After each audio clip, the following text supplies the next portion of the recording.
Hello everyone.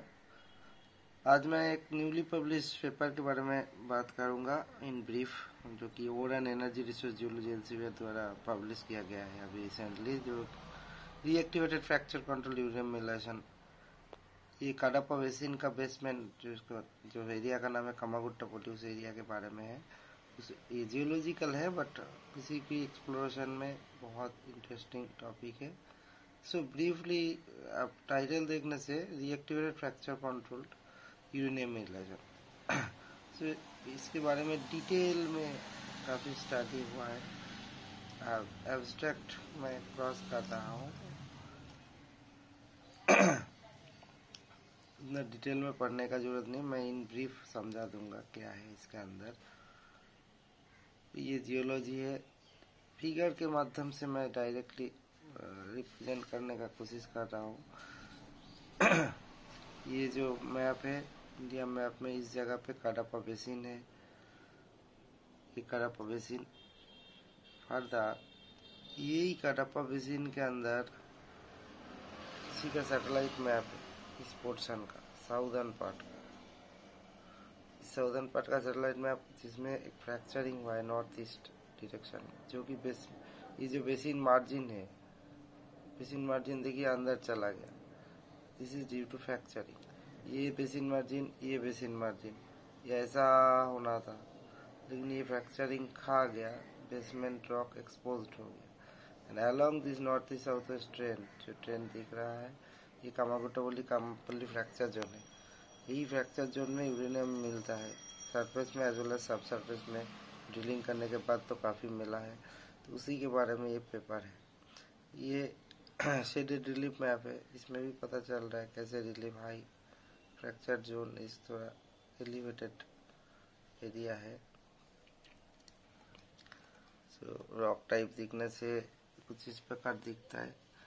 हर एक rock type का further strain analysis भी हुआ है। तो सिग्मा 1 मतलब मैक्सिमम कंप्रेशन डायरेक्शन, जो कि एक्यूट बाइसेक्टर के अलोंग होता है कोई भी कॉन्जुगेट फ्रैक्चर्स का। बाकी सिलिसिफिकेशन है, डिफरेंट जनरेशन ऑफ डिफॉर्मेशन है, brittle ductile sharing, actually ductile zone जो कि बाद में ब्रिटल रीजन में आ गया। सो डिफरेंट फीचर्स है, इतना डिटेल में ज़रूरत नहीं, मैं जस्ट एक ब्रीफ आइडिया दे रहा हूँ। ये देखिए कैसे यूंगर ग्रेनाइट के अंदर ओल्डर प्रिंसटन बेल का जेनोलिथ ऐसे करके रहता है। So principle of cross cutting relationship क्या है वो भी पता चल रहा है इधर। इसमें देखिए इधर एक्चुअली 3 रॉक है, एक तो है ग्रीनस्टोन बेल जेनोलिथ में, दैट इज ओल्डेस्ट। देन ये ग्रेनोडाइट जिसके अंदर ग्रीनस्टोन जेनोलिथ है, एंड उसके बाद जो क्रॉस कट किया है सब यंगर ग्रेनाइट। इसमें भी ओवरऑल देखने से 3 रॉक रहता है। तो इस जगह पे ओवरऑल जो टेरेन है 3 टाइप का रॉक, 3 टाइमिंग का रॉक रहता है, greenstone belt, then granodiorite, then granite. ये हर एक इंडिविजुअल एक्सपोजर को काफ़ी डिटेल में स्केच किया गया है for better representation. And then data भी लिया गया था, वो डेटा को प्लॉटेड है, that all field data like this interpret किया गया है कौन सा आगे। जैसे फॉर एग्जांपल इधर क्या क्या इवेंट्स, एक आउटक्रॉप बहुत कुछ बोलता है, एक आउटक्रॉप से बहुत इन्फॉर्मेशन मिलता है।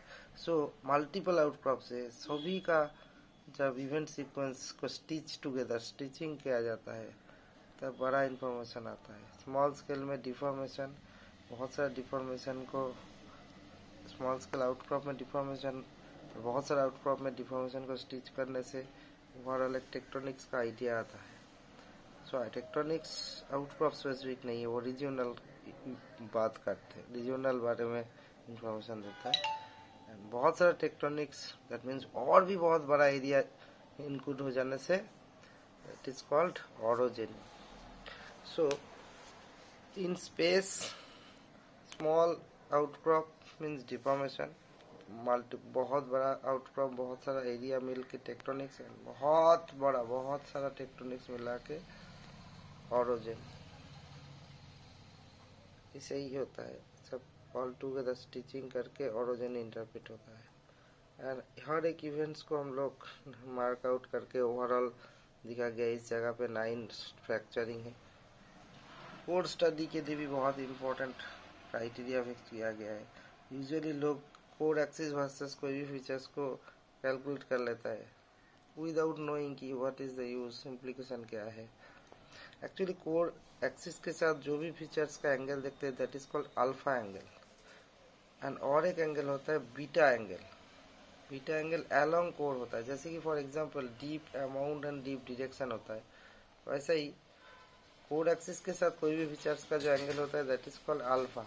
Another feature is beta. Alpha and beta together, alpha मतलब for example deep amount, beta can be correlated with deep direction, then only it is meaningful. So how to calculate alpha and beta? इधर देखिए code कोई हर एक angle में कैसे घुमाने से same plane दो साइड में एंगल क्लोजर देगा। कोई भी इंक्लाइन प्लेन को कोड अगर अदर देन 90 डिग्री एंगल में काट करता है तो इलिप्टिकल आउटलाइन देगा कोड को चारों तरफ।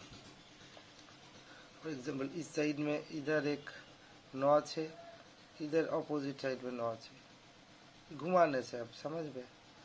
सो ये कोड एक्सिस के साथ ये जो कोई भी एक नॉच और दूसरा साइड का ई डैश, ये ई और ई डैश को अगर कनेक्ट किया जाए तब क्या हो रहा है, यही प्लेन है फॉर एग्जांपल और इट इज कोड एक्सिस। सो ये एंगल है अल्फा, जो कि यूजुअली कोई भी प्लेन का कोड के ऊपर एक्सिस के साथ जो एंगल लोग मेजर करते हैं। बट अदर देन अल्फा, यही कोड के साथ बॉटम ऑफ होल लाइन के अलोंग ये जो सर्कमफरेंस में जो एंगल मेजर किया जाता है ई के साथ clockwise, that is called beta. So ये अल्फा और बीटा का कॉम्बिनेशन से बहुत सारा चीज कैलकुलेट होता है।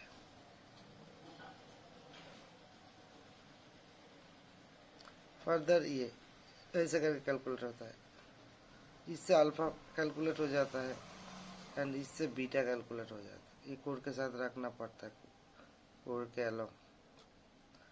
फॉर डिटेल ऑफ कोर्स, ये वीडियो डिटेल के लिए नहीं, एक आइडिया के लिए।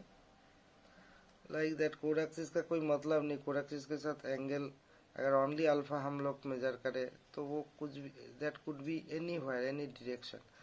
Unless we are having beta, we will be unable to measure the actual orientation of that plane in map. So for that some orientation code device, for example इधर ये दोनों देखिए,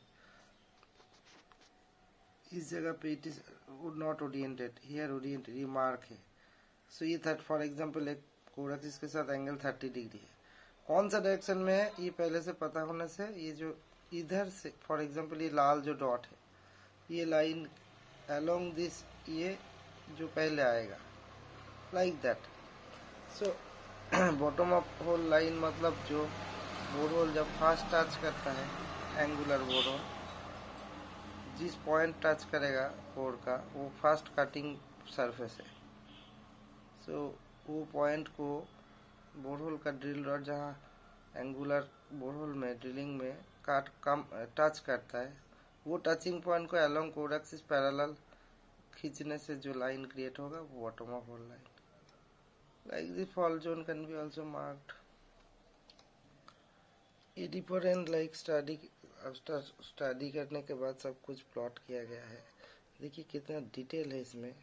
9 stage of deformation, uranium mineralization, ये सब different correlation कैसे करके correlate हुआ, different mode of occurrence, कितना मोटा वेन से लेके पतला वेन, फर्दर डिसेमिनेटेड। ये देखिए इसके एचएस है, इसको माइक्रोस्कोपी का एनाटेस है। I will be highly recommending this paper for anybody whoever is interested in fracture control, not only uranium, any mineralization.